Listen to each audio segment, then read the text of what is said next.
Hai semuanya kesayanganku. Oke, hari ini kita akan membahas apa yang tidak boleh kita lakukan supaya kita bisa dengan mudah menarik energi positif atau menarik law of attraction. Jadi ada hal-hal yang sama sekali tidak boleh kita lakukan. Itu adalah pantangannya. Pertama, kita harus menjauhi orang-orang yang toksik, ya. Dan kita pun tidak boleh menjadi toksik. Oke, sekarang mungkin gue mesti jelasin dulu orang-orang yang toksik itu seperti apa ya. Mungkin banyak sekali penjelasan di video-video lain. Orang toksik itu adalah orang yang selalu mau tahu urusan orang, orang yang selalu mencari sensasi, dan kadang-kadang adalah orang yang ingin dikasihani, ingin didengar tapi tidak mau mendengarkan pendapat orang lain, tidak mau mendengarkan masalah orang lain. Itu adalah garis besarnya.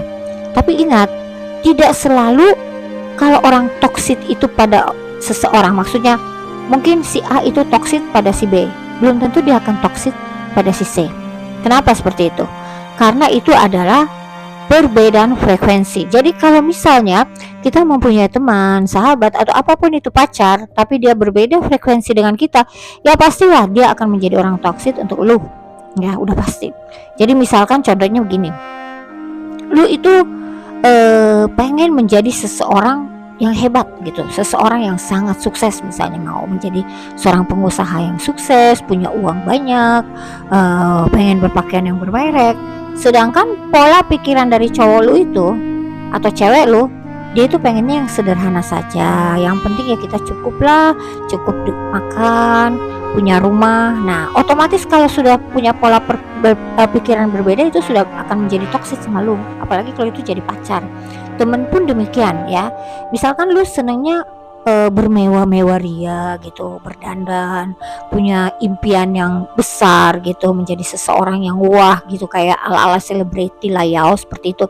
Tetapi temen lu itu tidak seperti itu. Jadi dia selalu akan menghalangi semua keinginan lu secara tidak langsung. Jadi misalnya gue itu pengen punya perusahaan atau punya restoran yang banyak, gue mau seperti si A misalnya itu seorang crazy rich atau siapalah gitu.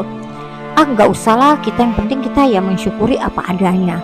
Iya, gue mensyukuri sih apa adanya, cuma apa salahnya gue punya impian besar.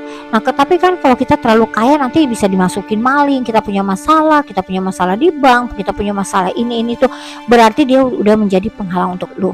Jadi kalau udah seperti itu ya lebih baik kita tinggalkan. Jadi tidak boleh kita bergaul sama orang yang seperti itu. Maka dari itu kita selalu bilang, kalau orang itu tidak sefrekuensi, belum tentu orang yang toksik untuk lu itu orang jahat, belum tentu, tapi dia punya pola pandang yang sangat-sangat berbeda. Nah, kalau lu memang lu harus sadarin dulu diri lu maunya apa. Jadi tanyakan pada hati nurani lu, gue tuh maunya apa sih, mau jadi seperti apa sih kehidupan gue. Apa gue itu mau menjadi seorang ibu rumah tangga yang baik, seorang ibu yang baik misalnya, dengan hidup di alam terbuka, atau seperti itulah. Yang penting ya hidupnya ya yang nyaman-nyaman aja. Atau memang gue pengen kaya raya, nggak salah juga sih gitu kan. Terus gue mau ngurusin diri gue seperti apa gue mau berpenampilannya bagaimana. Jadi lu tanyakan pada diri lu dulu, baru lu bisa cari temen yang cocok. Nah, kalau lu tidak dapat temen yang cocok, ya udah tinggalkan.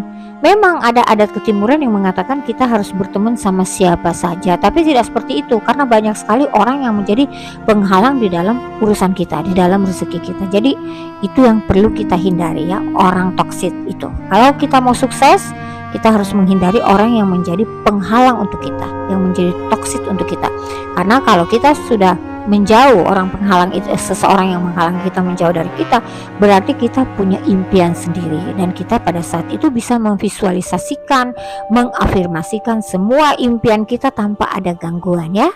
Itu salah satunya. Jadi hindari orang toksik. Sekali lagi Ama bilang, belum tentu kalau dia toksik untuk gue, dia toksik juga untuk lu. Jadi lu harus sadarin dulu diri lu mau apa, baru kita bisa memulai untuk melakukan law of attraction yang sempurna. Nah, kalau mau lebih mengerti tentang law of attraction ya silahkan bisa menghubungi email Ama, dan di situ akan ada persyaratan bagaimana kita belajar tentang loa dan melakukan meditasi loa. Karena kalau kita sudah melakukan meditasi loa, kita sudah mengerti tekniknya, kita bisa mempraktekannya dengan sempurna.